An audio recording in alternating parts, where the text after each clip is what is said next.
Tonight, on History, So It Doesn't Repeat, we feature a history-connected research session to identify common participants in MKUltra, the psychedelic revolution, public schooling, and social control. Though some take a shortcut to thinking, we'll learn about the validity, substance, and artifacts backing the research. Learning's the answer. What's the question? Here's your host and navigator, Richard Grove. It's time to study history, so it doesn't repeat.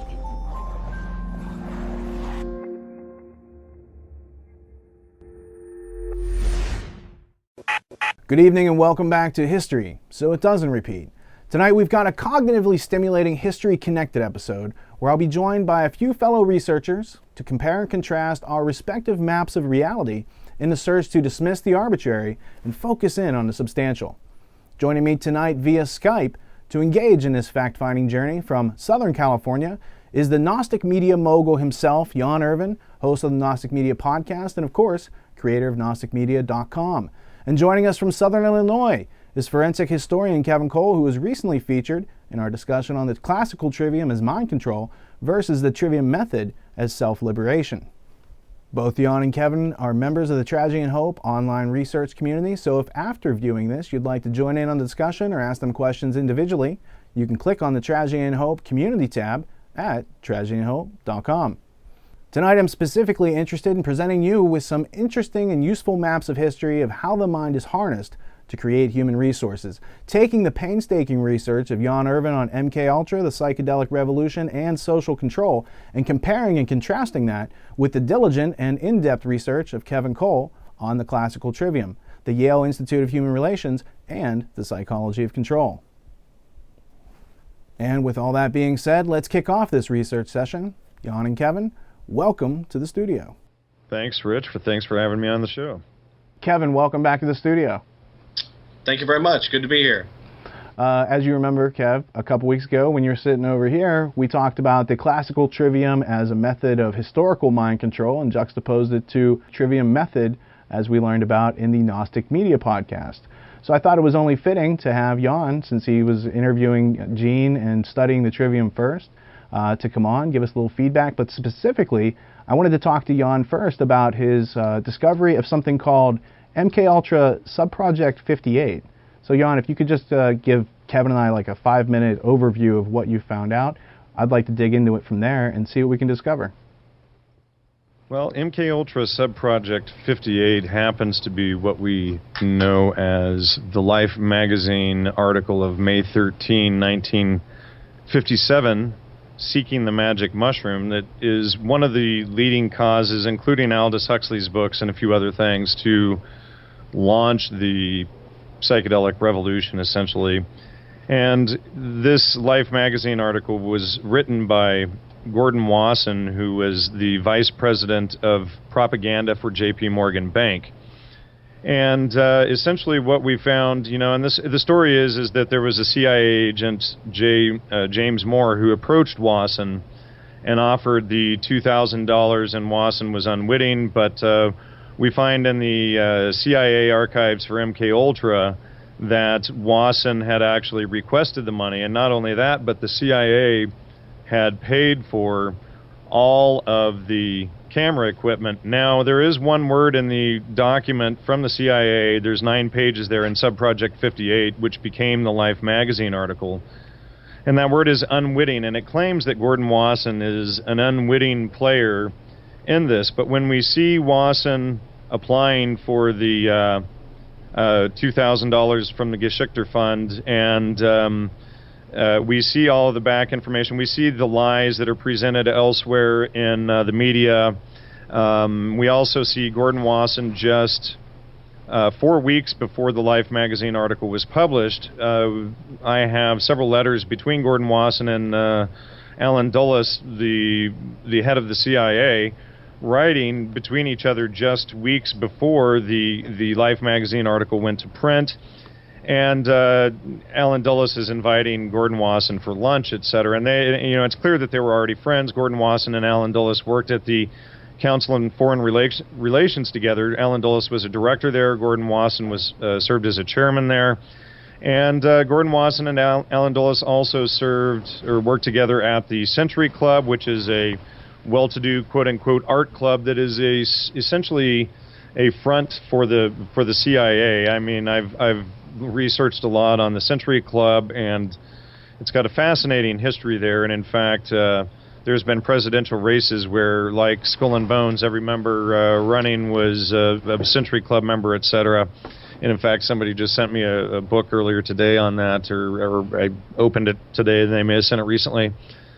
But the Century Club is essentially the East Coast version of the Bohemian Club in San Francisco, which also has the Bohemian Grove out in the Redwoods up in Northern California here.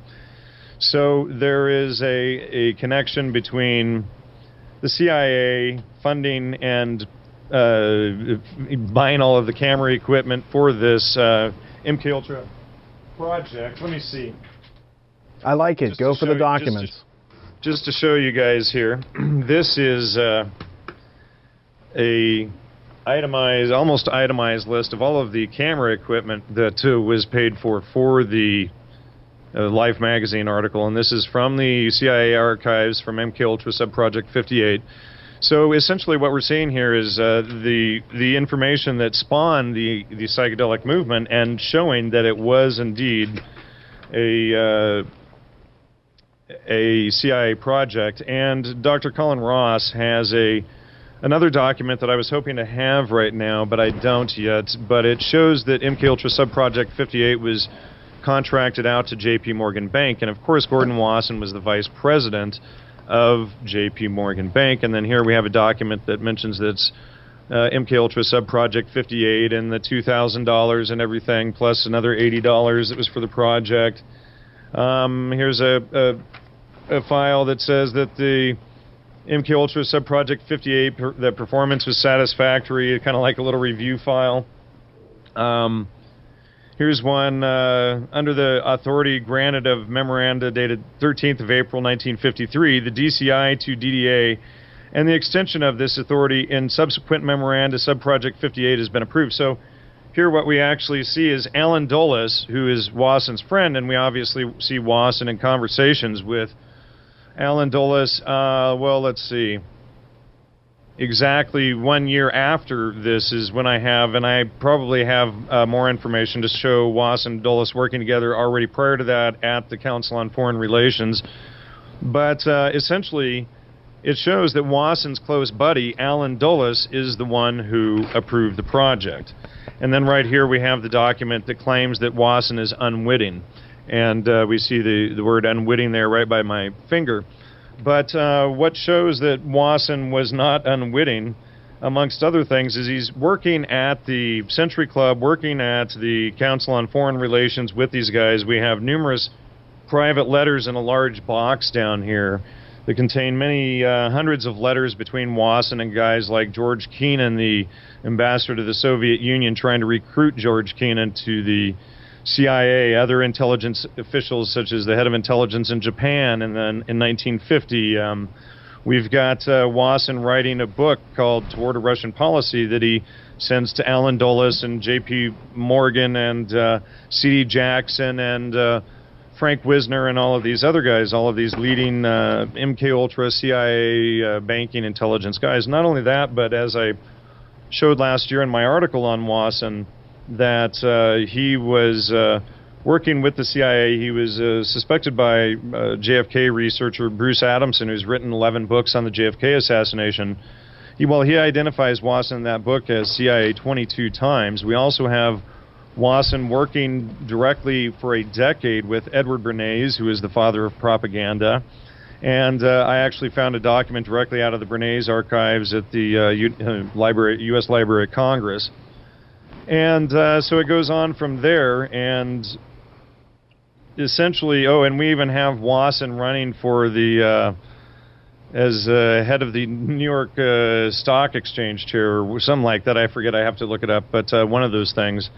And so we have all of these different tie-ins, and in fact, and I'll let Kevin pick it up from here. Kevin had sent me a document from one of the Federal Reserve's that had information about Wasson there, and so this is actually one of our first tie-ins. There's a document that was hosted on the St. Louis Fed website. It was January 2nd, 1954, and it was an interview conducted January 22nd in which they were trying to get some information out of R. Gordon Wasson.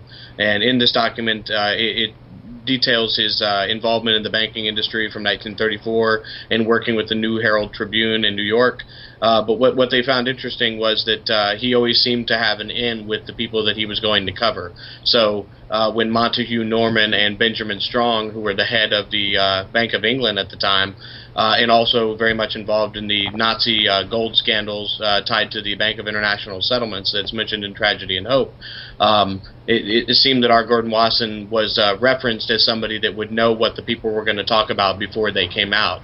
And I think that could probably be exemplified through the work that you found and his involvement with the Council on Foreign Relations, because obviously if they're talking about some of the foreign policy objectives, it wouldn't be too much of a stretch to see how they could plant somebody in the media to ask these questions and softball questions. So I did find that document very interesting. And there's a lot of parallels because R. Gordon Wasson sat on banking committees with William Benton, who was the head of the Encyclopedia Britannica Company. He was also a director, I believe, in the State Department and living in Georgetown at the behest of Nelson Rockefeller, who let him use his estate. So you have the guy who's involved in the head of the Great Books of the Western World program and funding all of that whole project.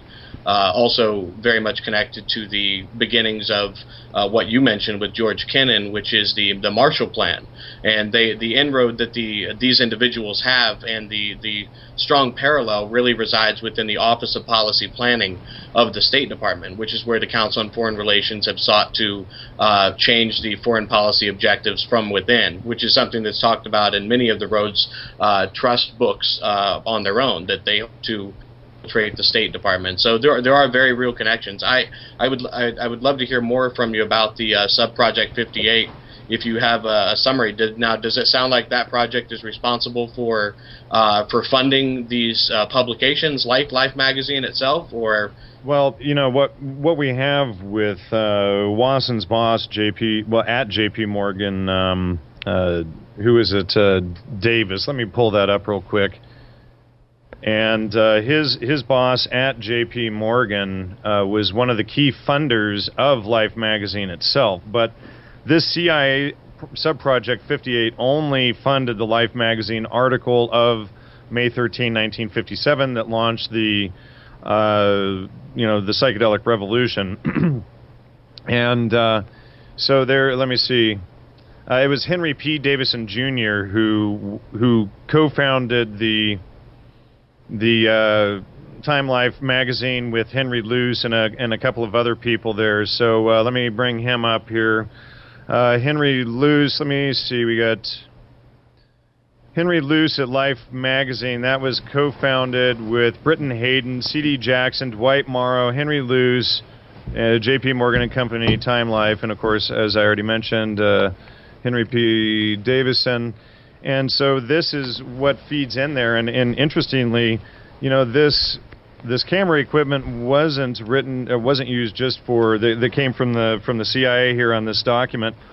Wasn't just used for the Life magazine article. It was also used for Wasson's wife's This Week magazine that came out that same week and went out to 12 million newspaper subscribers, such as like the Sunday Parade that you would get stuffed in the newspaper.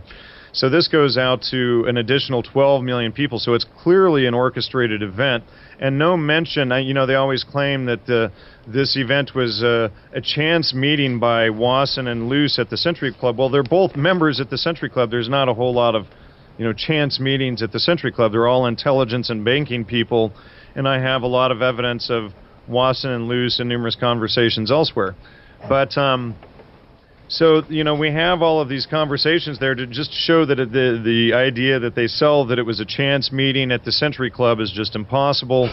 So there's not only do we have evidence in Subproject 58 that J.P. Morgan was a contractor for that, but interestingly, J.P. Morgan J.P. Morgan Henry P. Davison is a director at Time Life, and then Knapp, Joseph P. Knapp, is another director at J.P. Morgan Trust, who is the owner of This Week magazine. So, we have this close little tie-in of Subproject 58, J.P. Morgan being a contractor for it, the two directors at J.P. Morgan being Henry P. Davison and Joseph P. Knapp, publishing the papers or the magazines that both articles went out in. So, I mean, it's a really tight, close little circle there. I want to bring up from my brain model, I've got Henry Luce up here. It looks like he went to the Hotchkiss, which is a prep school, a private prep school. He's a member of the Pilgrim Society, graduate of Yale University, member of Skull and Bones, possibly a member of the Sovereign Military Order of Malta, and he's taking money from the Rockefeller Brothers Fund. So he's involved in Rockefeller Brothers funding, and I can't help but notice Rockefeller connections to both MKUltra and Time Life. So there's Rockefeller connections in Time Life and MKUltra. There's Rockefeller connections to Wasson as well as J.P. Morgan connections. So really what you're doing by studying Wasson or looking into any of these aspects is learning about the economic, political, and cultural history of our country in the past 60 years, because Wasson was there with the May 13th, 1957 Life magazine that I have. It's framed in the office upstairs. It's so ironic that this element, this artifact of time, can hold so much meaning, but you have to study what's in it, and that's why it's something that I have framed. Jan also, likewise, has noticed the affinity of information in there, and he has a proclivity to kind of dig it out and figure out what really happened. I always thought it was weird that Wasson takes this CIA guy, photographer, to Mexico with him, James Moore, and you suspect that he might have been funded by the CIA or been up to no good. But now Jan's actually, through the process of using the Trivium method and using some FOIA requests to get these actual artifacts and evidence. Let's talk about the MKUltra documents. From my understanding, the story that's told, whether by John Marks or Colin Ross or any of these other characters who have spent a great deal of time looking into these documents, that there was either 7 or 10 documents that were turned over as part of a Freedom of Information Act request, and that out of those documents there was a whole bunch more that weren't given out, and what they gave the researchers was purely accounting information that they thought would be noise and that no one could ever make heads or tails of. And here Jan is saying, look, Wasson asked for money and they gave it to him. So you want to comment on that irony? Well, yeah, that's interesting, but also, what we have here in the CIA documents is we have like page 7 and 8 here with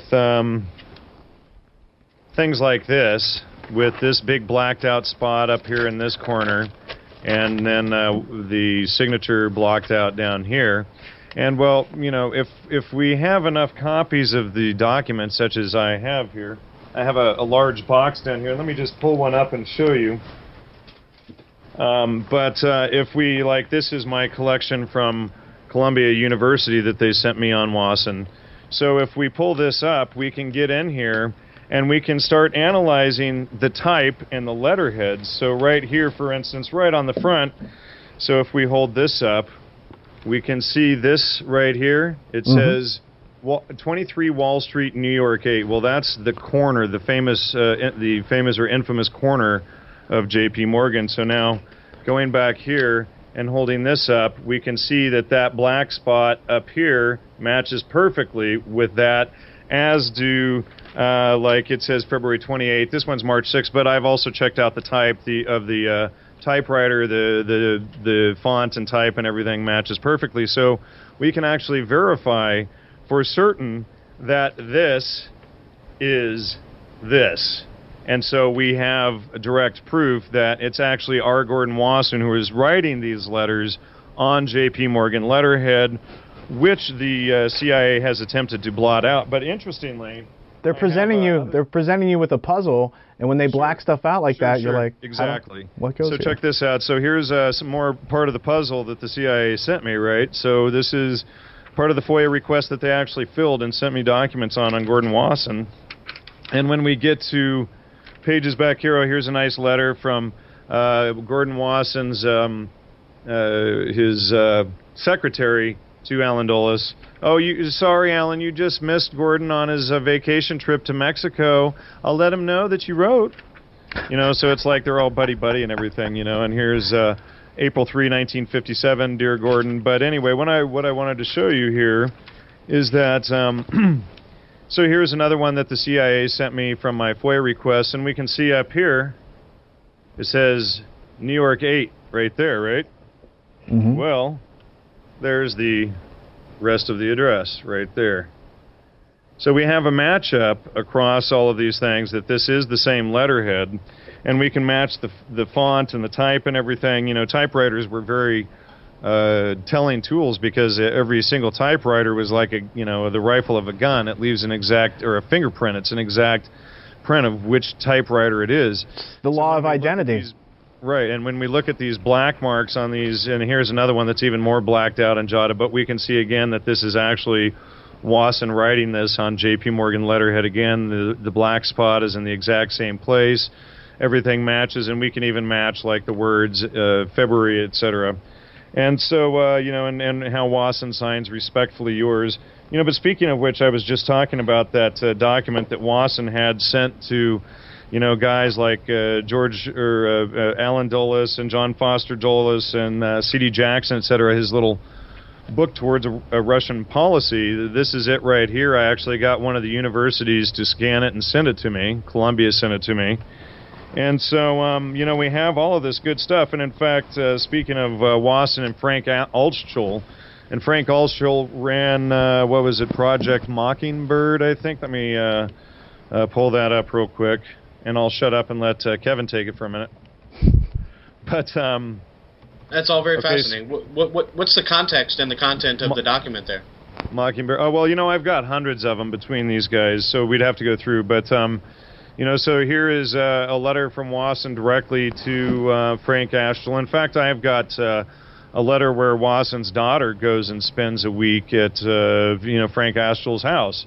And so, but, Frank Altschul was a part of Operation Mockingbird. He's a member of the Century Club, Council on Foreign Relations. Also, he's a member of the Pilgrim Society, which you mentioned. And he was the founder of Overbook Press, which is who published this pamphlet towards Russian policy. And then in the Columbia documents, I actually have a full list of all of the, it might be in a different folder here, but I actually have a full list of all of the people that they actually sent Wasson's little book to. And so, we have a detailed list of all the people that it went out to, so we can track them all. But there's, literally dozens of pages here between Wasson and Frank talking about the publication of the book and talking about, the background of all of this. There was a comment about Lefty Lewis there a second ago. Well, I think the art, because the Century Club is supposed to be an art club, right? I think it's the refined cultural art of controlling human resources. And I think that That's exactly right. Right. So I think since the Pilgrim Society, the Century Club, and the CFR keep coming up, let's start with Kevin. I know you've done significant research into the Pilgrim Society. I have the book Pilgrims and Pioneers by Sir Harry Brattain, in which he was one of the secretaries for the International Correspondence Conference, which was also part of the Pilgrim Society. I was just thinking that you could probably give people a more in-depth dissertation on what are the Pilgrim Society's origins, its goals and purposes, and where is it located, Kevin? Well, it's located in New York City and in London. What you find is in 1902, there were 5 or 6 different organizations that really sprouted up as a continuation of Cecil Rhodes' Last Will and Testament. And you can find this in that it was originally a British creation that they then got people in New York City to start their own New York Pilgrim Society, and they meet biannually, or they'll meet at the Court of St. James in England, or they'll meet in New York with the ambassador to the United States. And what they were really trying to do is to try to give an inlet for some of the industry and corporations and those that were working internationally, on either the projects in South Africa or the help with the Spanish and American War, and these internationalist titans had very much formed their own type of polity right after the death of Cecil John Rhodes. And if you find you'll find that the head of the Pilgrim Society was actually one of the former brigadier generals on the ground during the Boer War, which the Milner Kindergarten and those fulfilling the last will and testament through the Royal Institute were instrumental in.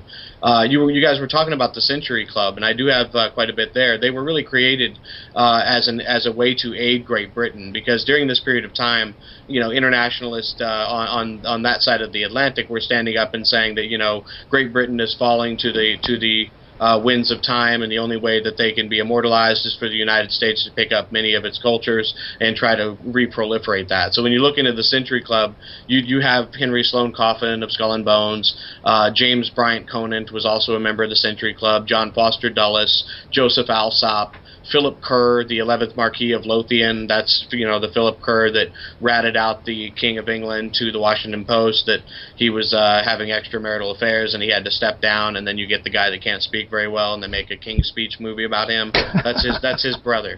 So R. Gordon Wasson was also a member of this group. George F. Keenan, Henry Luce. A lot of overlap between the Georgetown set, which is a play on the Cliveden set that Carroll Quigley talks about. They had their own organization in Georgetown called the Georgetown set. And so you have Allen Dulles, but the person that strikes out to me as most interesting in the research that I do is a guy by the name of Colonel Francis Pickens Miller, who lived from 1895 to 1978.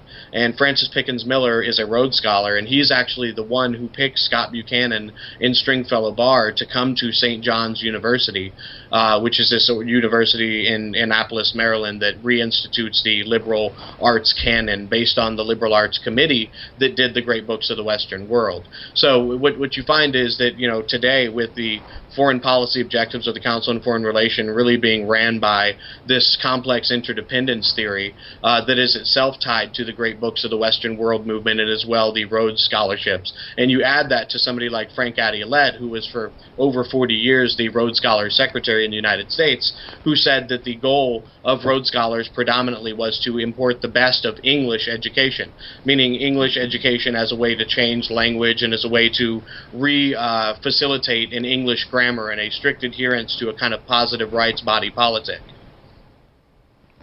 Well, I also think that there's underlying philosophy, because it might sound like we're rattling off a lot of random names, but I think the underlying philosophy of plunder and of collectivism. I mean, the next thing that we're going to talk about is the CFR. In my observation, the CFR carries out a very diligent role in the United States, which is that of introducing Fabian socialism and socialist tactics of dealing with property and individuals under the cover of free enterprise. We're just here to help, direct foreign policy, etc. Kevin, can you explain a little bit about the ruse of what the Council on Foreign Relations purports itself to be, and juxtapose that to its actual actions in carrying out socialistic activities, much the same as what they did in Russia?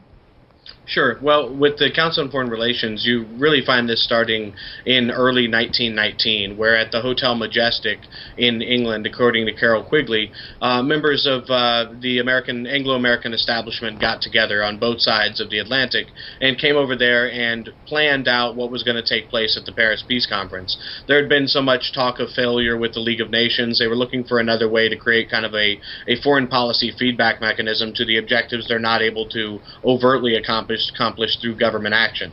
So they create the Royal Institute and the Royal Institute of International Affairs with Lionel Curtis and those that had ran the Rhodes Trust since Rhodes' death in 1902, and the Royal Journal of Commonwealth Affairs as well.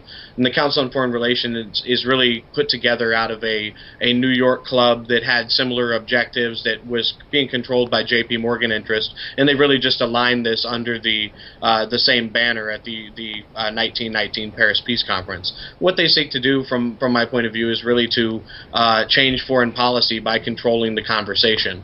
And if you're controlling the conversation by bringing in the heaviest hitters of the people that make it into power, you're really controlling the type of information they see on which they base foreign policy judgments on. Now, in creating these overlapping rings or bodies with a high degree of organic unity to an internationalist concepts, they also did did this in a microcosmic level in the United States, where they set up councils in Louisville, Kentucky, in Atlanta, Georgia, and across the country. So in working with some of these other organizations like the Century Club that were also meant to help Great Britain at a time when they felt they were losing ground. So you see the objectives being moved a little over time, but what has stayed the same is a drive for an international polity. They want global governance. They are not afraid to say so.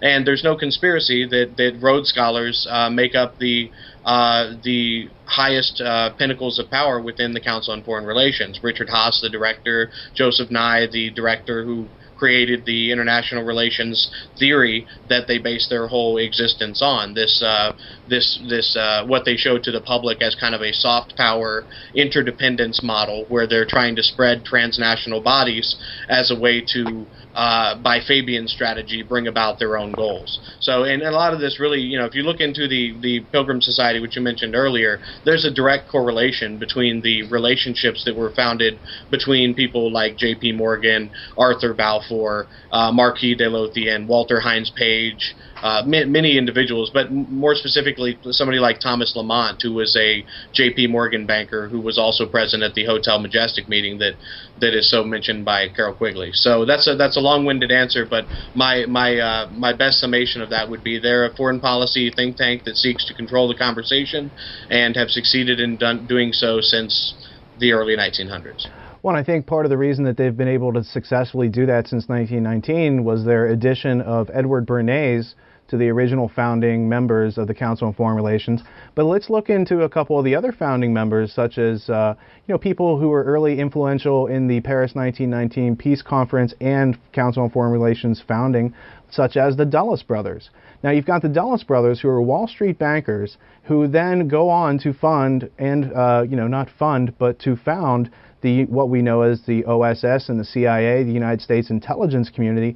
Once upon a time, I bought a very useful resource off the Gnostic Media website, probably before it was even Gnostic Media, now that I'm thinking back to 2004. It was called The She Who Remembers Archives, and it featured among 700 hours of this wondrous information that you can dig into and check out, was this researcher named Dave Emery, and I recall a presentation called The American Elite and the Origins of U.S. Intelligence, which completely blew my mind. It was based on a Harvard book, I'm thinking of two different books. I'm thinking of the Hugh Wilford book, The Mighty Wurlitzer, but it was the talk by Dave Emery was from The Old Boys, which was a Burton Hirsch book, which I then got. I sought out. It was very hard to get at the time. And then I went out and tried to fact check all these things, and lo and behold, the origins of United States intelligence starts with Wall Street lawyers and bankers.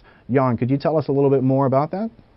Well, are we looking at the CFR or CIA first? I missed that. CFR. Let's do CFR first. Okay, so, as far as banking community, we have John Foster Dulles. I do believe that Alan Dulles was a lawyer at the time for...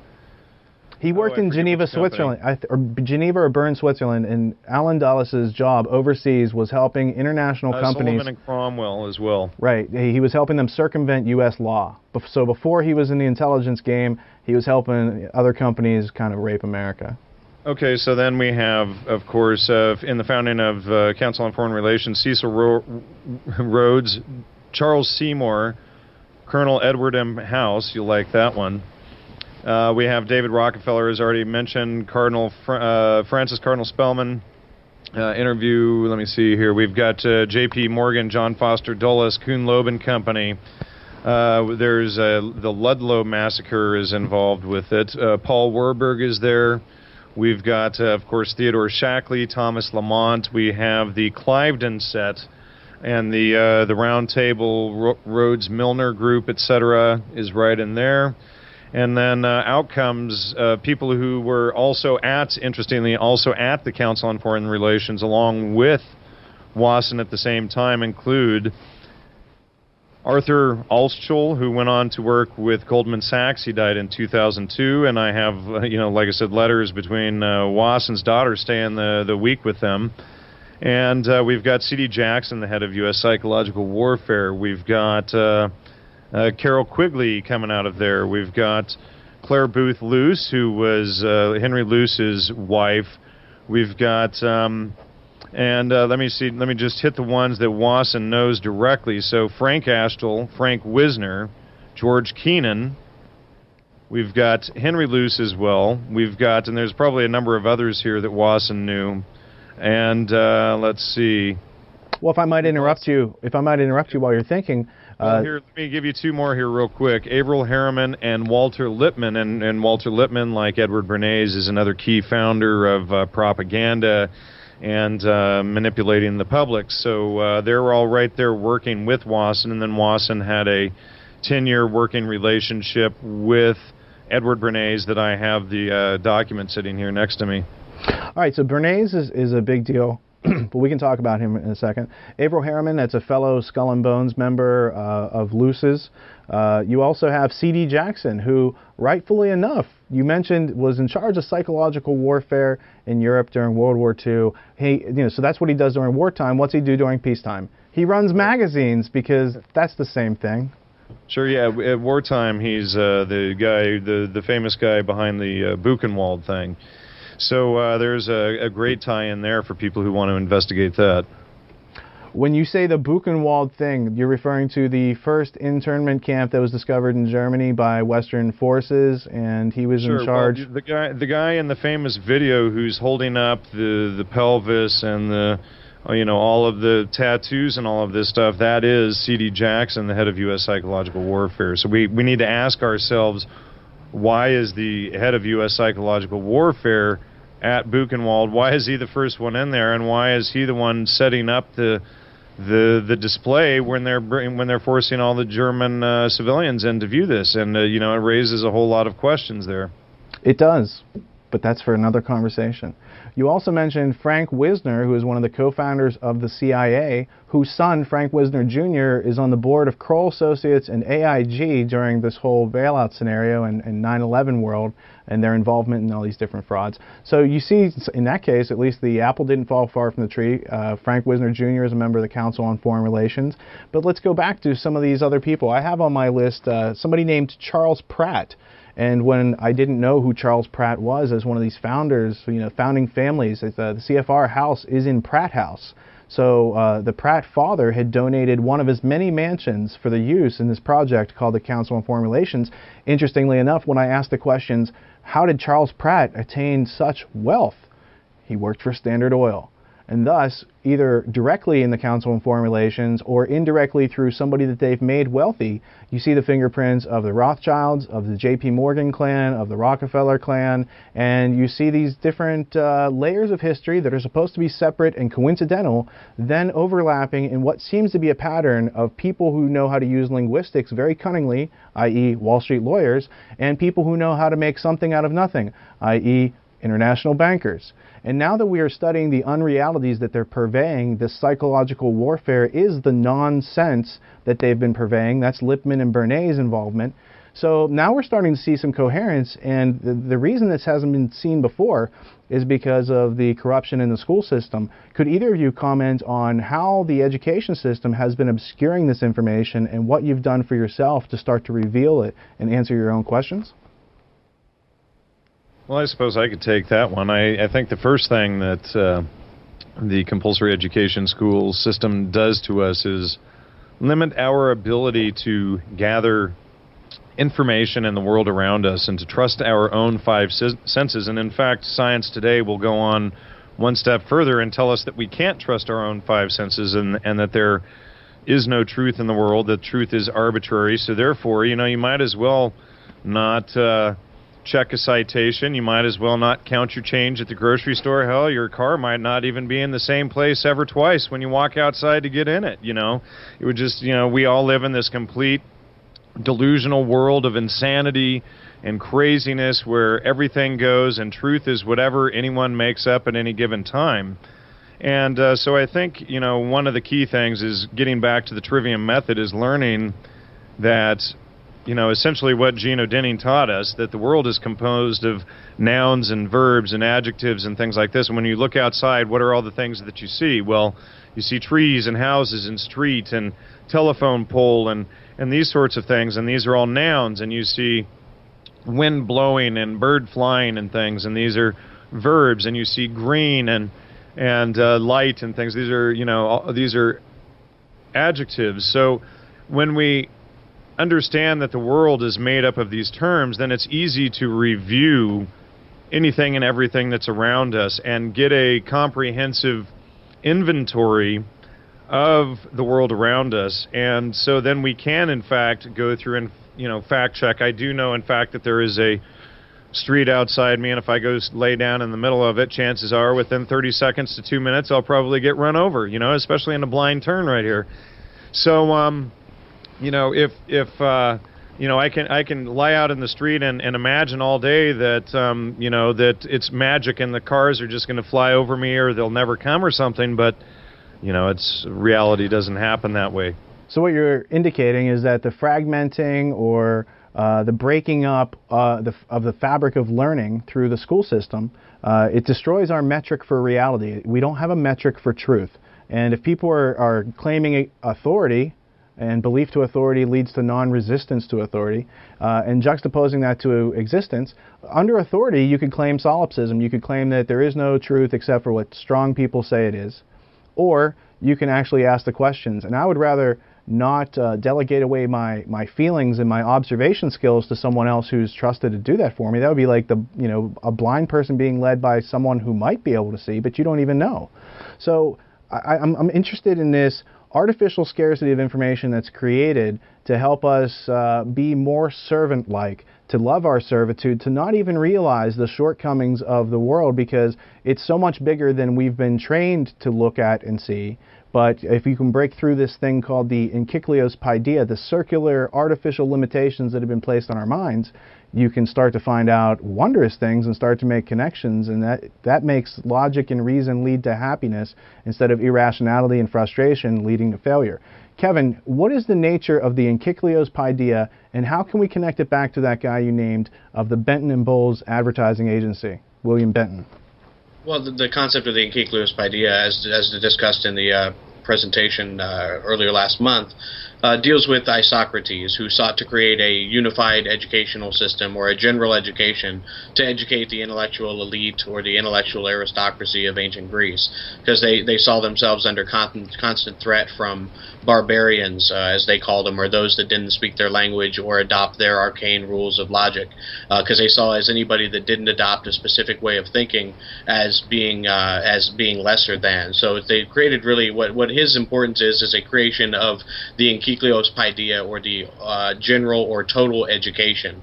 And this gets carried on through the oratorical tradition, and it gets merged with this Christian concept of the great chain of being, or the idea that every aspect of human existence or the soul is quantified by an index of some sort. I do want to mention, if you're hearing that sound, we've got tornado sirens going off in the city here. So if you need to take cover, don't let this interview take priority. By all means, take cover. But yeah, so that's a little, the basis of the enkycleos paideia and the importance is it was trying to create a certain kind of body politic to perpetuate itself in a propaedeutic function. And if people would look further into the kind of classical trivium model, and maybe look at a lot of John Taylor Gatto's work, because he points to a lot of these ideas without necessarily naming the exact function. When in Death by Pedagogy, he points out the beginning of general education, or a compulsory education for children, really starting under Alcuin of York. And this is also what I found. So it was fascinating to see that mentioned in that particular documentary. But what they did was they sought to take the children who used to be educated by tutors or preceptors and put them into a homogenized education system that would create a certain kind of Benedictine or monastic order, not necessarily Benedictine, but a monastic order. So taking them out of their homes where they used to be educated on an oratorical kind of relay and putting them into a compulsory school system at the Palace of Aiken is really some of the beginnings of compulsory schooling. And you see how that gets carried over through time when you get all the way down to the context in the United States, where you had I.A. Richards and James Conant, both members of the Century Club, who sought to help Great Britain, wanted to send them tankers and all kinds of different submarines and many different seafaring technologies through that meeting of minds. coherence. So, yeah, the concept of the encyclopedia and the trivium really just goes back to a general education. This is something that was outside of the purview of Aristotle. Aristotle's purview was more connected to a practical science, and there's so much fragmentation on how this transmutes through the European tradition. My goal has really been to go back and try to connect some of those threads to give a coherence to what method developed at what time and how that translates into something we can use in our everyday lives. As part of this organic unity that is sought through the creation of schooling and the use of language to control populations, you were talking about Alcuin of York. You can also go into Charlemagne, and how the colonization of Europe actually happens through the installation of language through this artificial circle, the Encyclopedia. I'd like to bring it up to the 20th century. We can talk about the foundations and their influence in funding both MKUltra and the controlled demolition of the American public education system, or we can take a right turn and go into this organization called Union Now, which involved a lot of Rhodes Scholars and people who sought to bring that Anglo-American organic unity to fruition. I'm going to let Kevin take the first step, and I'm going to let Jan choose which way we go. Okay. Well, with the Union Now project, this really began with the organic unity of the Last Will and Testament of Cecil John Rhodes, where Alfred Milner and Lionel Curtis and these guys got together, started the Royal Institute, and then you have a Rhodes Scholar come along from the United States by the name of Clarence Strite. And Clarence Strite creates this movement called Union Now, which is really taking a lot of the ideas that they already had about bringing the United States back into the fold of Great Britain, but calling it a union of democracies, trying to create a general consensus or a polity that is favorable to both sides. And you see this with the Pilgrim Society as well, how they go back and they buy George Washington's ancestral home, and they create a little mock ship that they say is their pilgrim ship, and there's all this symbology that really relates to the actual things that they get accomplished. But with the Union Now project, they wanted to create a union of democracies, or a imperial federation. You see the continuation of this today in the World Federalist movements. But Clarence Strite was a Rhodes Scholar, and his classmates include Stringfellow Barr and Scott Buchanan. Scott Buchanan is credited as the individual who rediscovers the trivium in our time in the 1920s and goes on to write poetry and mathematics, and wants to take this to the Liberal Arts Committee with Mortimer Adler, who really takes a lot of his ideas and creates the great books of the Western world. But the lineage of the Union Now project is so fascinating because it relates to so many of the organizations that we hear about with Jan's research, and with what's talked about in the Ultimate History lesson, and with, of course, Carol Quigley's Anglo-American Establishment and Tragedy and Hope. Stringfellow Barr, as a Rhodes Scholar, and Scott Buchanan become the head of the Liberal Arts College at St. John's University, and they're promoting this idea of a union of democracies. And then you have I.A. Richards, who's working with James Bryant Conant, who in the General Red Book, or the Harvard Red Book as it's called, they both say, Conant and I.A. Richards say, that they need to institute basically the trivium and quadrivium back into the United States as a general education to bring everybody back to a homogenized form of learning. And so many of these things over time have been accomplished, and it's not something that is not historically sourced. I don't know. That's where you wanted to go with that, but no, I mean that's great, because the classical trivium is a process of homogenizing individuals into a group. The trivium method is the reverse. It's the reverse engineering. If you find yourself in a group and not thinking for yourself, you can use this method to get back to being an individual, to learning in whatever amorphous shape and exploring the world in whatever direction you want, not to learn this finite circle and then you can move on thinking you've learned everything without asking any questions. I wanted to tune into the fact that R. Gordon Wasson is an internationalist. He rolls with all these internationalists that are participating in the Pilgrim Society, Council on Foreign Relations, CIA, OSS, JP Morgan, you name it. But he's not only involved in all that, but there's also the book, Kevin will have to correct me on which one this is. Jan, you might know. Is he mentioned in Universities and Empire or the Imperial Brain Trust? Either way, it's about the... No, go ahead. I have it right here. It's Compromised Campus. Compromised Campus by Sigmund Diamond. I think he might be in this one, which is Understanding American Education, Its Past, Practices, and Promise. All right, Compromised Campus. One thing... Go ahead. Yeah, it was produced by Oxford. That's what I was going to say. One thing that I wanted to mention that we need to be clear on regarding the classical trivium and the trivium method is essentially the difference is the classical trivium is an occulted closed system, whereas the trivium method is an open, unocculted system that actually shows how the occulted system functions. So, we need to differentiate between that. But you had mentioned I.A. Richards a while back. I.A. Richards, interestingly, he knew Aldous Huxley. And I.A. Richards was a big influence on Marshall McLuhan. Marshall McLuhan is the one who developed the tune-in, turn-on, drop-out theme for Timothy Leary. The theme that Timothy Leary later put out was actually developed by him, Alan Watts, Allen Ginsberg, and a number of others on Alan Watts' Houseboat, which can be heard in Psychedelic Salon, episode number 193, for anybody who wants to hear them all deciding how the meme should be used, which was essentially to drive teenagers into teepees and communes. And then I have a very interesting quote from Jolyon West about that. But from Marshall McLuhan, it goes to Timothy Leary, and then these whole ideas of influence, and then from Timothy Leary to Terence McKenna as well. And both Timothy Leary and Terence McKenna admit that Marshall McLuhan was one of their largest influences. Marshall McLuhan wrote his PhD thesis on the quote-unquote classical trivium, which was the title of his PhD thesis, showing that he was writing essentially on mind control itself. Now, I.A. Richards, he's got an interesting background.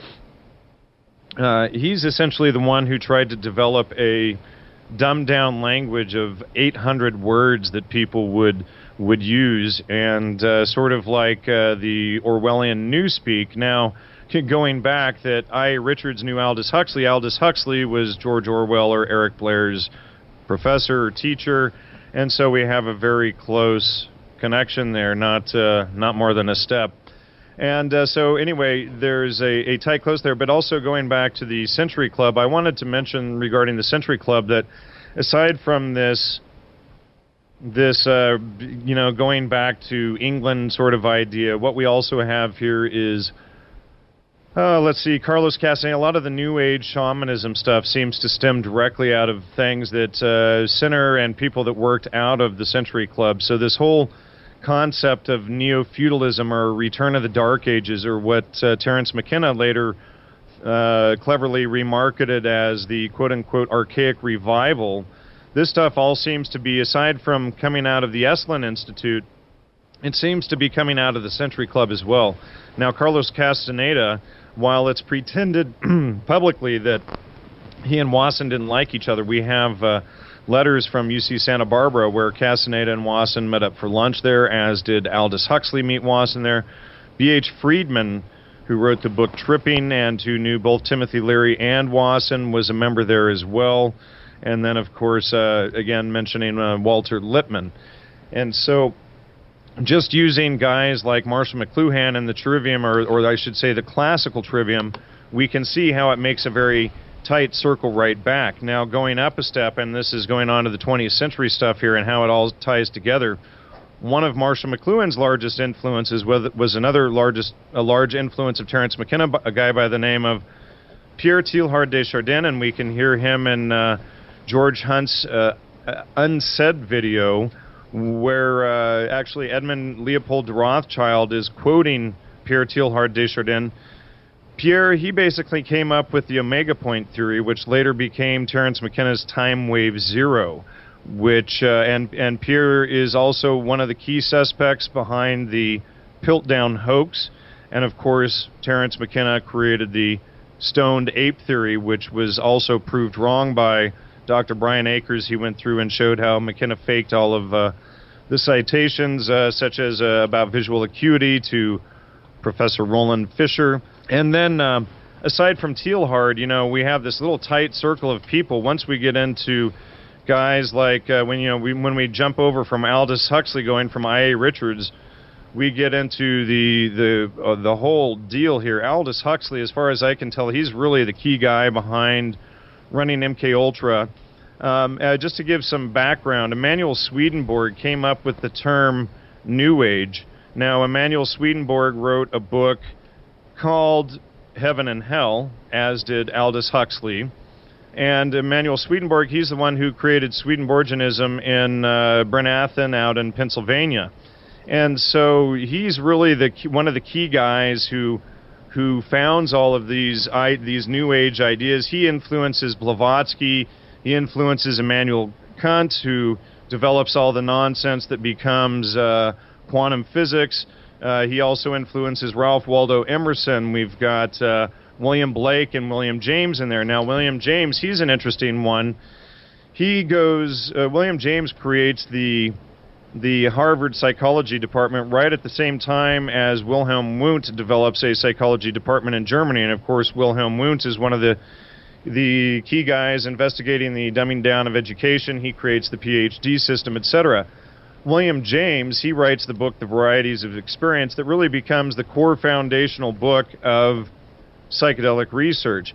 Now, William James, like I said, he creates this Harvard Department of Psychology, and then out of the Harvard Department of Psychology is where we have guys like B.F. Skinner, who created operant conditioning and the Skinner box, etc. And then out of that department comes the Department of Human Social Relations, where guys like Dick Price, who later go on to found the Esalen Institute with Michael Murphy and Aldous Huxley again. He comes out of this department, as does James Fadiman, also out of SRI, who's the very last guy to do LSD research in the U.S. And we also get the Harvard Department of Psychology and Social Relations coming out of there. But all of these guys then tie back into the Esalen Institute and all of this mind control. And this is just going on from one guy who took influence on the New Age from Emanuel Swedenborg, and we can see how it goes from this same group of people, all of this elite mind control, Zionism, and all of these things. They all tie together in one point up above, but they all come forward and they spread out into these different ideas and different, such as, it's basically a multi-front attack on humanity itself. Well, that's certainly a prodigious amount of connectivity there, Jan. There's a couple names I wanted to focus in on. We can focus in on William James and Harvard and psychology and where that all goes in a couple minutes. But specifically, you mentioned I.A. Richards. I believe his name is Ivor A. Richards. I'll pull up his webpage for those of you watching at home.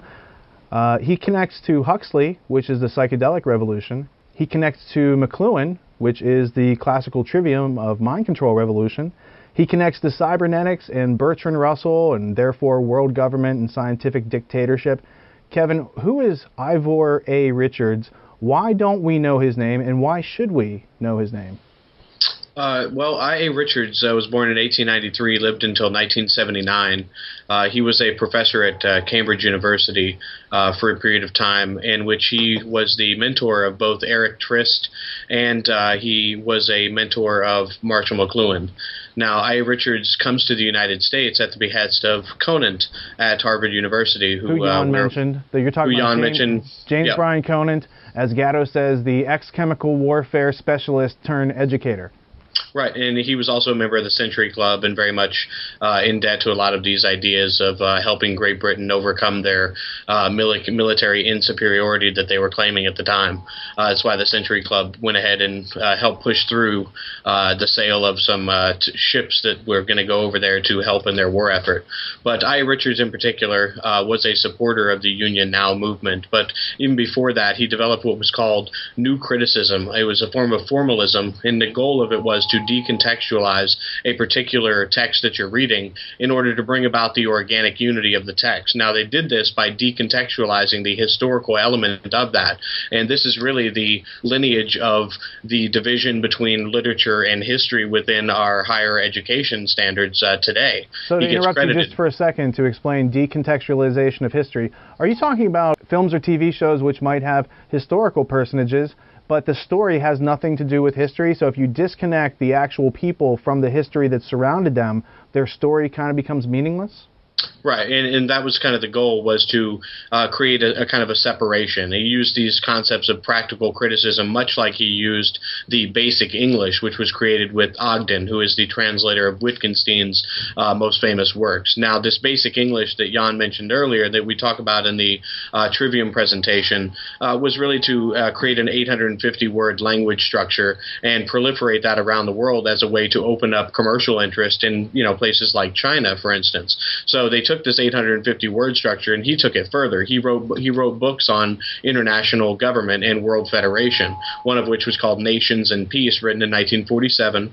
And he used the basic English language structure, which he intended to be a world language, to write this book and impart his thoughts on the United Nations, on the League of Nations, and the failures leading up to that. So what I found most interesting is that when Conant brings him to the United States, I.A. Richards says technology to the rescue. And you really look into what this means. And I.A. Richards was a member of the Macy conferences, which is the creation and solidification of our science of cybernetics. He was also a good friend of Norbert Wiener. So when I was really looking into who I.A. Richards was and how he connects to the Trivium, I found a book which referenced how he was trying to bring this in as a way to usurp the national language that had become so strong within American culture. So there are many different threads we could talk about in relation to him, but the most important in relation to Tragedy and Hope and the Anglo-American establishment are his involvement in the Federal Union movement and Atlantic Union, which is the before-mentioned movement of Clarence Strite. So this Union Now movement, which is supposed to be there to unite Britain and America, reunite us after many years of revolution and misunderstanding that we would be under the wing of the empire. Ivor Richards supports this Rhodesian plan that carries out through the Pilgrim Society and Council of Foreign Relations. So you've got this organic unity that Richards seeks to create through Union Now and through controlling the language and taking away what made America a nation in the first place, to recolonize us through our language by changing the meanings and the terms. And his book that he co-authors with Ogden, C.K. Ogden, is titled The Meaning of Meaning. Do you have any comment on that book?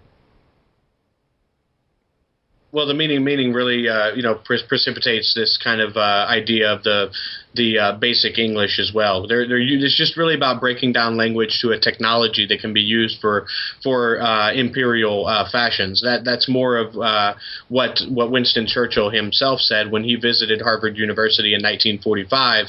He wants to unite the democracies, doing the same plan, but it was through this idea of an English-speaking union. The idea was if you could get everybody onto the same page, onto a homogenized circular type of education or particular worldview, then you would create greater unity and bring about this, world federation. These are all ideas from many different angles that they were exploring. You needed to control certain elements of language. You also needed to take religious denominations that had become particular through their separated belief systems from the universal church, but they were really trying to use this ecumenical movement, which is very much tied to the great books of the Western world, as a way to bring that all back into one page. Now, you can call that a version of the Socratic method, or trying to create a synthesis amongst the wide range of topics that we're discussing, but there are very real connections between both I.A. Richards and the work that he did with the American Union and H.G. Wells. When they talk about Newspeak and they talk about this separation of the language in order to be able to deem who was unfit based on the way they speak and allow them into different social circles, that's really something that goes back even further. All right, so you mentioned Harvard University. Jan had mentioned Harvard and William James. Let's talk amongst ourselves about the psychology of control, how words are being used to make people believe things that are not real. These unrealities then allow us to be controlled through our minds, and the bodies that we inhabit are harnessed as human resources.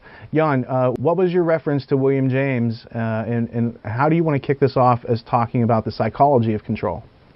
All right, so, William James, he influences guys like Walter Lippmann. Again, he comes up.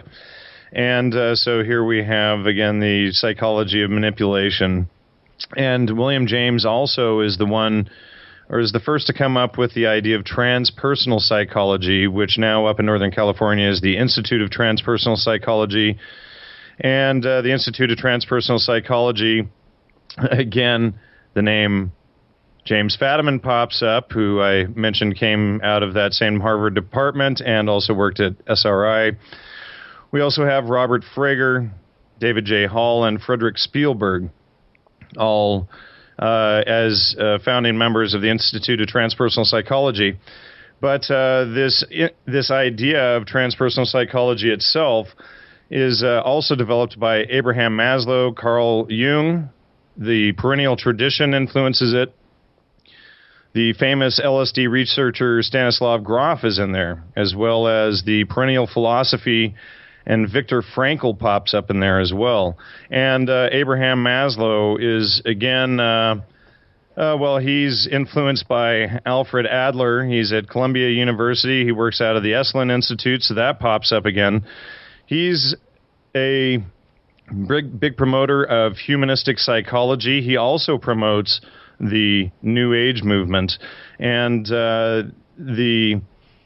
Abraham Maslow is quoted as saying that the Esalen Institute, which of course is selling their whole New World Order, New Age movement that they use to dumb down and control everyone, he says that Esalen became the most important educational institute in the world.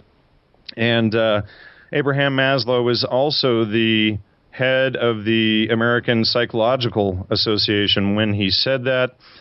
And so, we have some just really good tie-ins here. We've got the very top of American psychiatry involved in this whole, the selling of MKUltra and everything. But, if we get into Gregory Bateson, he's a really interesting character. Let me see if I can pull him up. So Gregory Bateson.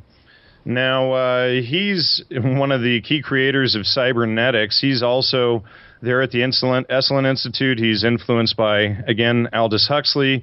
He's one of the people at the Macy conferences that actually developed Project MKUltra. And he's married to Margaret Mead, who Margaret Mead then goes on and she creates a lot of the sexual revolution stuff that was also sold by Wilhelm Reich. And then, of course, that's where we get the Kinsey pedophile tie-in there. And, again, she's friends with someone who Kevin just mentioned. Norbert Wiener shows up yet again. And, of course, she studied under Bronislaw Malinowski. Basically, he's one of the key founders of the whole field of anthropology. And interestingly, he studied under Wilhelm Wundt, whose name shows up again at the University of Leipzig in Germany.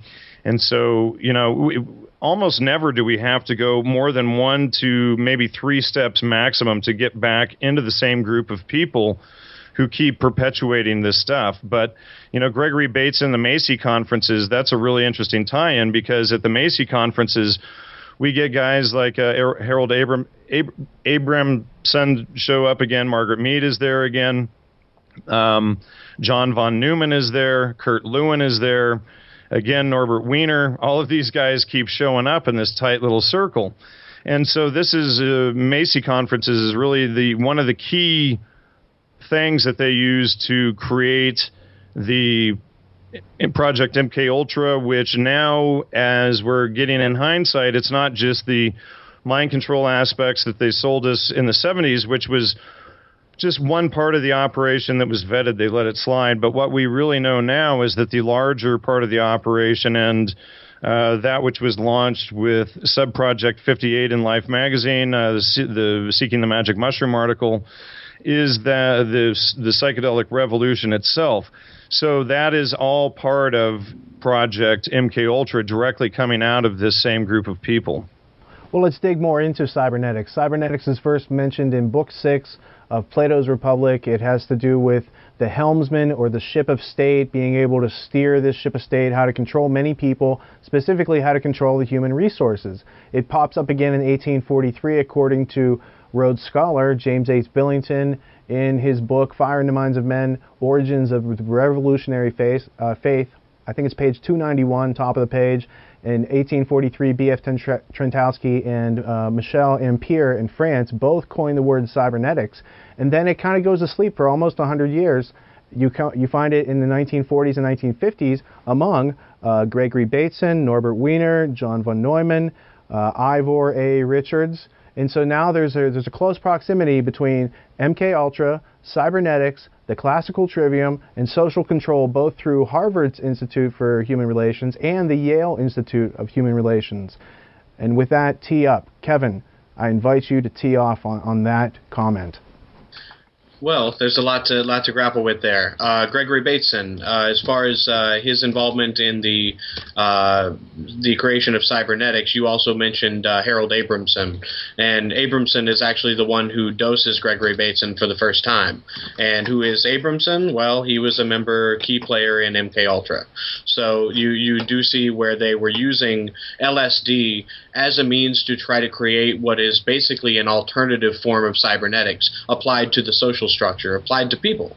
So they felt like if they could give this LSD out to a large amount of people, it might affect a consciousness shift that would be beneficial for their own. Now, that's some of the theories that could be postulated as for motivation as behind some of these events. But I did find that interesting. You did mention Harold Abramson. He was one of the first people to dose Gregory Bateson, who of course was a key player in the Macy conferences. His father is actually, I believe, the first person to use the term genetics, and then his grandfather, Master Bateson, was actually the head of Oxford University, I believe. He was one of the key people involved in both St. John's College, I believe, and Oxford University. So, there's a lot to grapple with there. If you have anything more specific, I mean, Gregory Bateson, oh, sure. He did apply the systems theory to the social sciences. And when you look into, like, for instance, I would recommend people watch the Net documentary. Wait. You're giving away my next 5 minutes here. Well, the Net documentary is fantastic in that I don't know how he was able to get so many interviews with these individuals. I don't think he told him he was making a movie that dealt a lot with Ted Kaczynski, or some of them wouldn't have participated, as many of them walked away from the interviews as it did go.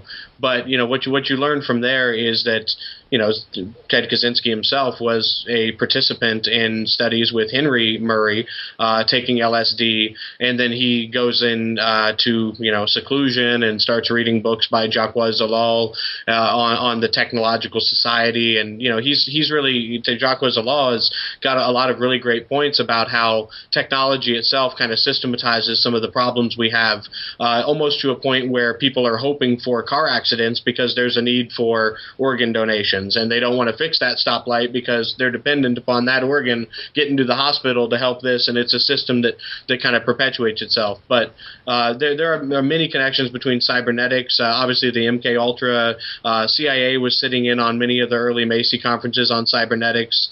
There are many connections there that were highlighted and all watched over by Machines of Loving Grace, as well as the Net documentary. Well, what we have, going back to Harold Abramson, is he was also in charge of Project MK Naomi, aside from working with the Macy conferences and Project MKUltra and dosing Gregory Bateson, which you're entirely correct on. I do have that in here.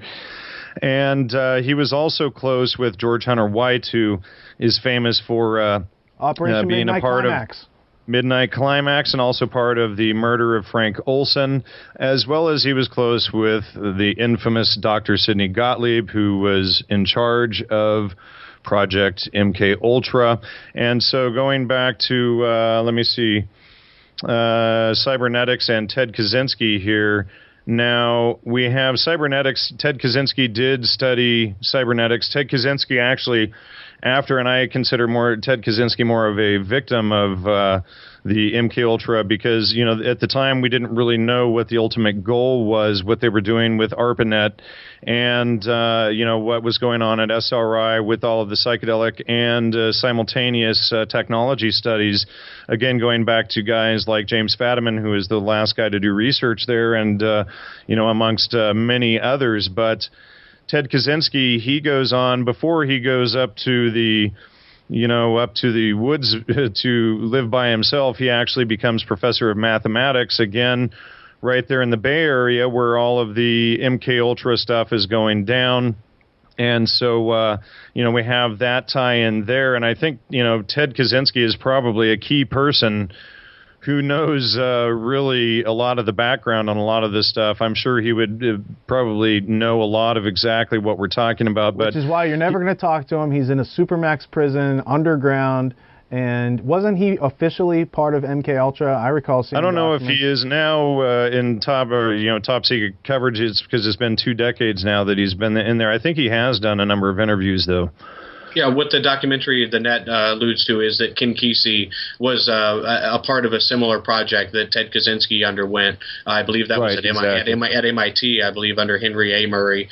And then, they kind of go separate ways. You see Ken Kesey, he starts the Merry Pranksters, and then you get Stuart Brand, who is the guy to coin the term personal computer. And Grateful Dead, of course, is on the bus with the Merry Pranksters at the time under a different band name, I believe, at the time. And so they're traveling around giving high doses of LSD rather to unwitting students at colleges and at concerts and festivals. Right. And it gets better though. Yeah. It gets better, guys. So Ken Kesey, he gets his first dose from guess who? Gregory Bateson, right? So who does Ken Kesey marry? Who was Ken Kesey's girlfriend? Ken Kesey's girlfriend when he was started the Pranksters was Dorothy, who became James Fadiman's husband over at SRI. Okay, so here we have another close little tie-in here. Ken Kesey also out of Esalen. Ken Kesey influenced heavily by Aldous Huxley, and he was part of the tests of LSD done at the Veterans Hospital at Menlo Park. Sure, One Flew Over the Cuckoo's Nest. Didn't he write that and then sell it to Michael Douglas back in the day? Yeah, it seems like it, huh? Because there it is. Just to interrupt, you got Ken Kesey with the Magic Bus. You got Tom Wolfe probably riding around with him, writing the electric Kool-Aid acid test. So they're on this bus further. You got Tom Wolfe, who's like an establishment writer. You got them stopping at Tim Leary's house, and that house was provided by the Mellon family. That was a mansion in upstate New York, wasn't it? Right. Is that where it was, John? Let me see. What was the mansion called again? I thought it was the Mellon Mansion. When Leary and Kesey get together, they were staying at a giant mansion. The Millbrook Mansion. Millbrook, there you go. Yeah, so William Billy Mellon Hitchcock is whose place that was, and then of course Ralph Metzner shows up under there as well with Timothy Leary. But what's interesting, going back to Dorothy Fadiman, James Fadiman's wife, she actually works for the UN now, apparently making propaganda films for Agenda 21, ironically, considering all of the neo-feudalism that's being sold by all of this whole dumbing down and tie-in process that we're going through. And then here we have a tie-in to Agenda 21 here. Well, I think what we are seeking and searching for is there overlap between the maps of Agenda 21, Cybernetics, eugenics, Fabian socialism, Rhodes Roundtable, Anglo-American establishment, Union Now type people, and the foundations that are controlled demolitioning American education. And you find commonality between all these groups. They're almost inbred. You see many people holding many positions at various groups that are all participating in various compartmentalized aspects of the working group mentality to carry out a larger plan that when you see all these layers overlap, you're like, wow, the psychedelic revolution isn't what it seemed to be. And there is still legitimacy, there's still things to be learned, but we also have to take introspection as to what we know now, not neglect any useful aspects that are factual and actual and on the table. And when you can connect R. Gordon Wasson and Huxley and all these different characters to the other people who are helping to make this enmeshment around the world of taking away sovereign liberty, of human rights, of your right to your own life, liberty, property, all the things that you need to sustain yourself. And they're seeking a philosophy of solipsism where we don't care anymore about truth. We don't have any metric for truth. Truth doesn't matter. We say it does, but we don't really support the whistleblowers and the investigations and all that other stuff.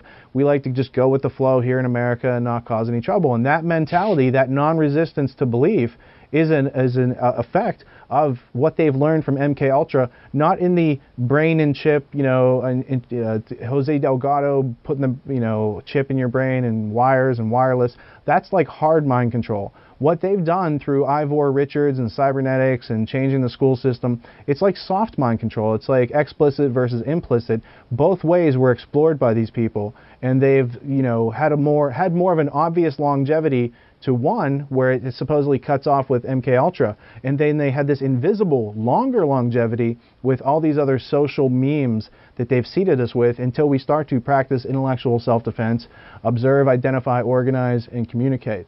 So, in an effort to wrap up this fruitful research conversation, let me just add something here before we do that, because directly under Agenda 21. I mentioned George Hunt's Unsaid video earlier, and the mention of Pierre Teilhard de Chardin and Edmund de Rothschild there. Well, directly under Agenda 21, we get the battle for the fourth world, and you're talking about all of this control over the mind, and people need to have a name to call this amalgamation of all of these different control projects that they're using, and that's really the battle for the fourth world. We've heard of the first world, that's the U.S., Canada, Northern Europe. We've got Second World, which is China and Russia, etc. We've got the Third World, which is Africa, South America. Well, what is the fourth world? And the fourth world is the battle for the collective mind. And so directly underneath the fourth world, things that are influenced by or come out of this are, in fact, and these things have to be taken all together, because individually, if we just see them by themselves, it doesn't make sense. But when we see them as a coherent whole, then a different picture is painted. And so what we have is the dumbing down of compulsory education. We have things like the Course in Miracles, which was one of the key things that the CIA and MKUltra used to launch the New Age movement along with psychedelics. And, we have critical thinking removed from public education and the removal of the fallacies, using the classical trivium or the misapplication of essentially to encapsulate people's minds. We've got the December 21st, 2012 meme in there, the destruction of the family, the destruction of the middle class. We have the entheogenic experience without the trivium method, the environmental movement, feminism, and I've exposed a lot of that with Karen of Girl Writes What. We have fluoride in there in the water. The Gaia hypothesis ties right in, and James Lovelock is right in there with Gregory Bateson at the Linz Farney Association selling this. Geoengineering, global warming, genetically modified foods, informal fallacies, neo-shamanism, the New Age movement, pharmaceutical industry, pornography, positive thinking, professional sports, MKUltra, the psychedelic revolution, psychiatry, sexual revolution, the Council of Nine, UFOs, and of course vegetarianism, as Plato discusses 2,300 years ago, using vegetarianism to control the masses. And then of course we have wheat, which in fact I have a new book here. This one here, it's called The Bread of Dreams, and it talks about how the elites used ergot-contaminated wheat to keep the masses in the Middle Ages dumbed down and in control.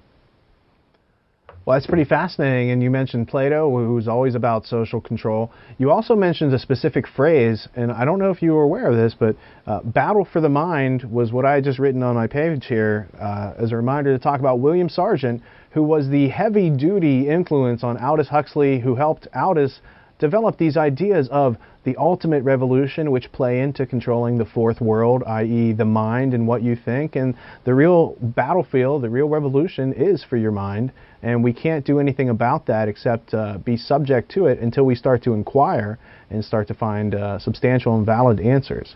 Kevin, do you have any comments on what Jan just transpired through this conversation? Sure. Yeah. No. You were asking about the connections and the overlap, and I think that illustrates quite a bit of it there. What I would like to add to that is that the Union to Unite the Democracies, or the Strait Council, it was created by Clarence Strait, is directly responsible in the founding of NATO, both the OECD and the United European Union. The OECD, or the Committee for Economic Development, that took place out of Chicago with Paul Hoffman. This is the precursor to what we know as the unsaid conferences. So there is definitely a direct correlation. I want to make sure and get that out there to both Maurice Strong and the Lindisfarne Association that he just mentioned with Gregory Bateson.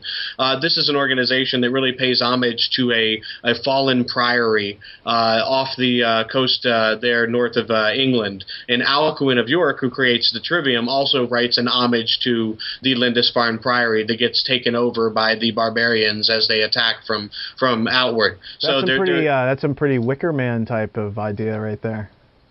Yeah, I wouldn't get that reference because I don't think I've seen that film. But John gets that reference. You know what the Wicker Man is. Oh, sure, of course I do. It's one of my favorite films. Yeah, The Wicker Man was a the film 1973 version, of course. Right, yeah, you got to go with the original. Don't go for the remakes. There's also a couple recent movies I saw like out there that are just like rip-offs of it. You got to go for the original, Wicker Man movie and sit through it and hope you're not the guy that's in The Wicker Man. check this out, you guys. So a little bit more on the Lindisfarne Association. There you go. Tying it all into MKUltra. Look at the lineup here. We've got Gregory Bateson, James Lovelock, Joan Halifax, Mary Catherine Bateson, Michael Murphy, one of the key founders of the Esalen Institute. Ralph Abraham is there. And Wendell Berry. We've got Elaine Pagels there. Dorian Sagan is also there. And, of course, one of their biggest influences that they talk about at the Lindisfarne Association is Pierre Teilhard de Chardin.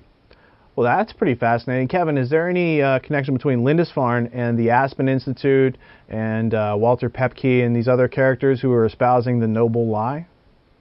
Yeah, there are direct connections between the Lindisfarne Association and the conference on cybernetics that took place back at the start of the end of the 1930s with the Macy conferences.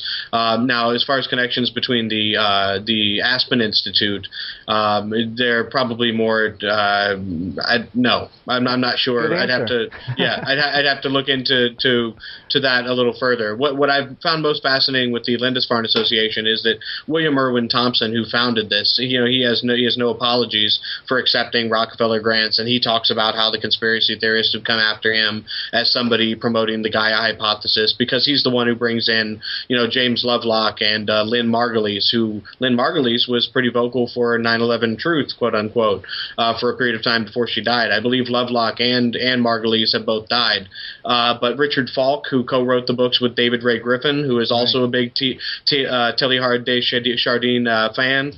He wrote the comic. Yeah, David. If Lovelock is dead, Wikipedia doesn't cite it. Richard. Yeah, who is? If James Lovelock is dead, Wikipedia doesn't cite it. I may be wrong on that. He may not have passed. I know Lynn Margulies did pass recently. I was pretty sure James Lovelock passed after that, but maybe that's not the case. But yeah, it's really a continuation of the Macy conferences, except more in a religious realm. What they did was Maurice Strong moves out to Crestone, Colorado, and they set up this kind of sanctuary for 4 different kinds of churches, and they bring in all these other churches as a way to kind of synthesize these religious notions into something that could be used for a global polity, because they see that really as the way to create their own metaphor, which is the book written by Gregory Bateson's daughter called Our Own Metaphor, where they basically see the world as art to be painted rather than anything dealing with a reality-based option where we have any real say in our own future. Everything belongs to them. That's their philosophy, right? Here's an interesting tie-in. James Lovelock is one of the key promoters today of nuclear power.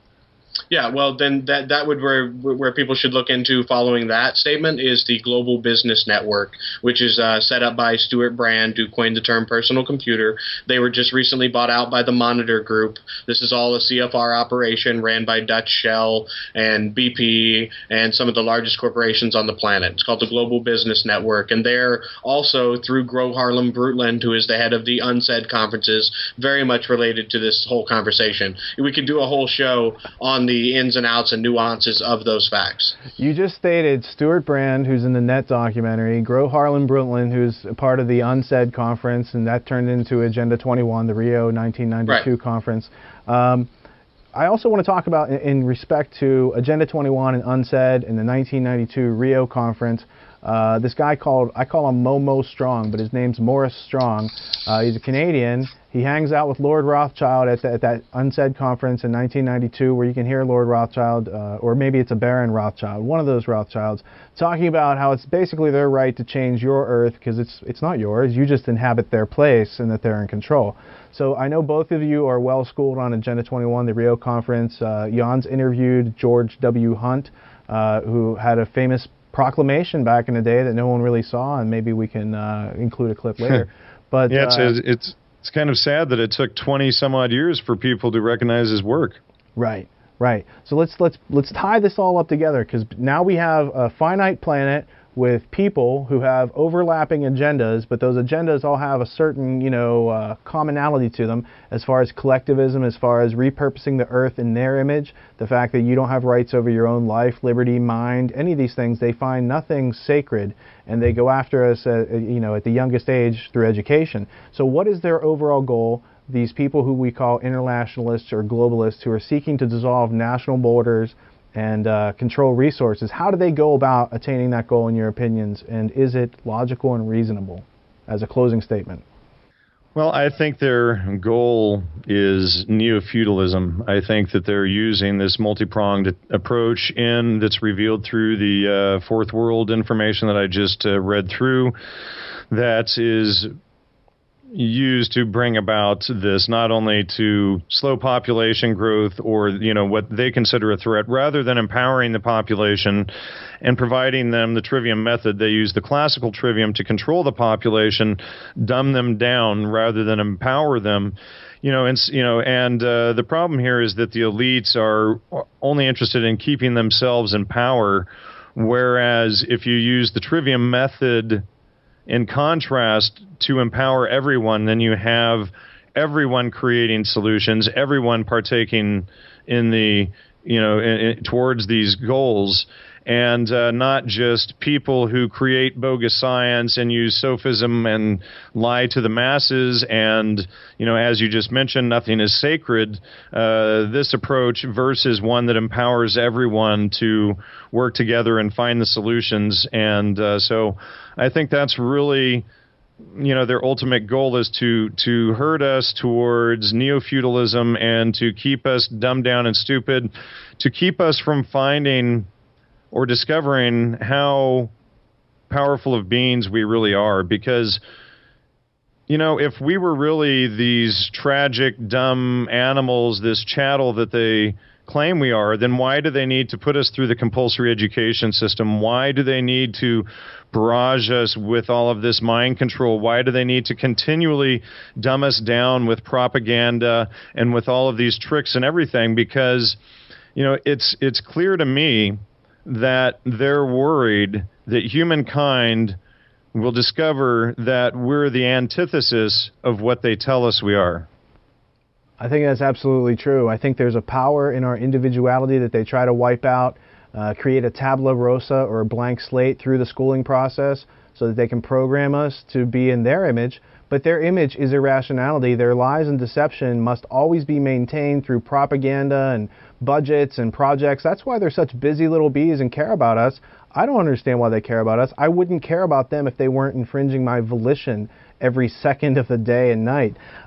Kevin, before I go to you for your closing statement, I just wanted to note this idea of a mind virus or a meme in occult literature is called something called an egregor, and it's a type of linguistic device created by chaos magicians. Now, quite simply, these are people who use language to try to get you to believe something that isn't true, and you can defend yourself from chaos magic with the trivium method. So by having a method of critical thinking and creative problem solving, you can see language as a weapon being used against you, but you no longer have to be under its effect, because the words of deception must be believed by you. So literacy being the form of slavery that it is until we practice a method of critical thinking, it leaves us at, kind of like not having a firewall or virus scan on your computer, and without knowing how to find knowledge in the first place, your mind becomes occupied with many unrealities and beliefs, and I think that's one of the main causes that's going, that America is being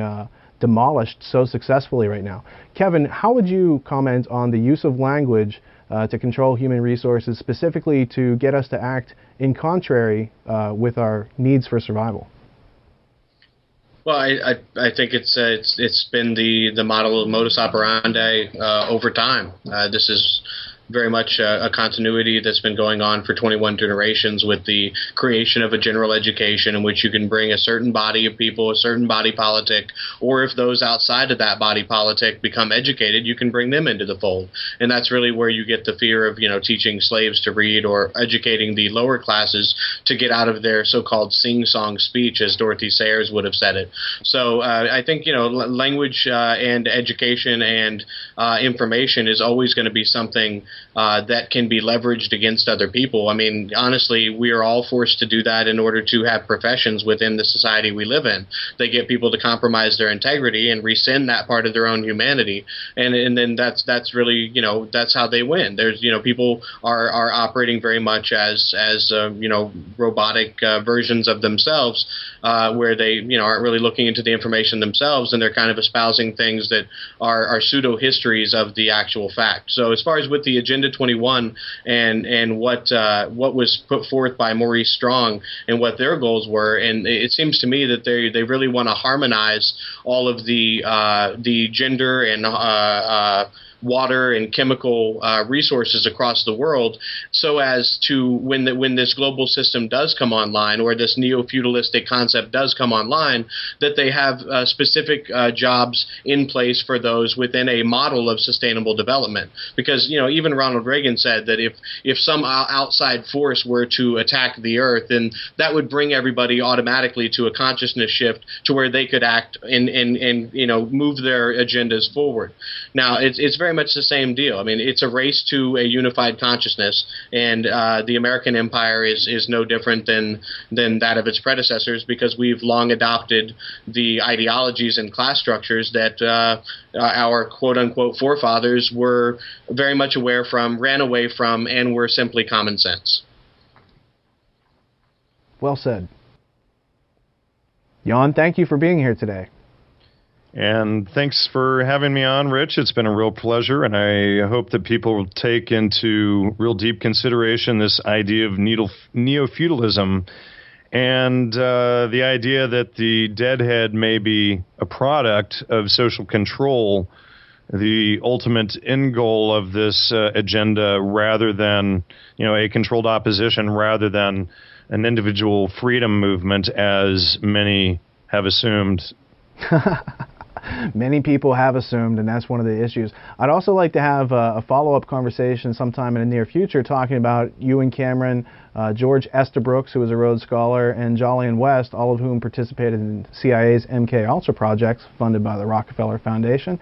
And I think that'll make a great future episode.